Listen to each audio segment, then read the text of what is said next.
Jimmy Barnes. Good on you. You know, Jimmy Barnes was in the media last week. Yes, I did hear that. Yeah. Yes, yeah. But many times he's been in the media. Cheating death this time. Cheating death. Yeah. Yes. He's been crook on stage. He's had heart surgery, and apparently had a hip replacement as well. And he got an infection out of that, and that really just about took him out.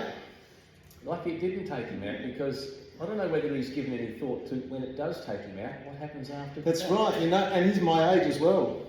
He's a little bit older than you by a couple of months, but... You know that. Yeah, well, I spent 10 years of my early life on Lefevre Peninsula and used to play a lot at the Larkspur Hotel. Yes. And all of Lefevre Peninsula knew when Jimmy Barnes was in town. It would have been that loud.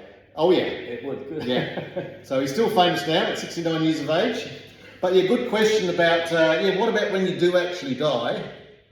What plans do people make about where they're going? Not about what they're leaving behind for their family, but where are they actually, what happens? Where are we going to go? Well, that's right. And those of us who are believers know where we're going. But I think that probably those that have no idea of afterlife will get a bit of a shock. Yeah. A shock they probably don't Because get. a place without God is not a good place. Not a good place, no. Yeah, so yeah, there's a story that makes me think about this with Jesus when he was actually on the cross. Yep. You know, Jesus when he was on the cross, you see all these pictures of these modern day drawings or carvings or whatever, and he looks pretty clean up there. But you know, he wasn't clean. He was a wreck.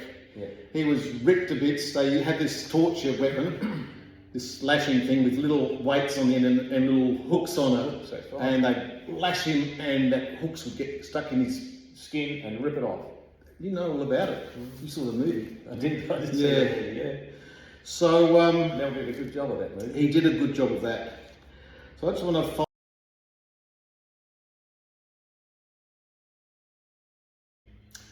And one of the criminals hanging beside him scoffed, "You're the Messiah, are you? Prove it by saving yourself and us too while you're at it." But the other criminal protested, "Don't you fear God even when you are dying?" Well, I don't think they spoke with such gusto because they were dying. They would have been struggling. They would have been struggling, yeah. So he continues to say, "We deserve to die for our evil deeds, but this man has done nothing wrong." Jesus. Exactly right. He did nothing wrong. Then he said to Jesus, "Jesus, remember me when you come into your kingdom." So Jesus could see that this man's heart was really respecting Jesus, really looking to Jesus as the Son of God, knowing that he had a kingdom to go to after this situation. That's exactly right. And bless Jesus, he says to him, "I assure you today you will be with me in paradise." So this guy did the right thing by himself. He went to his Lord Jesus to be saved.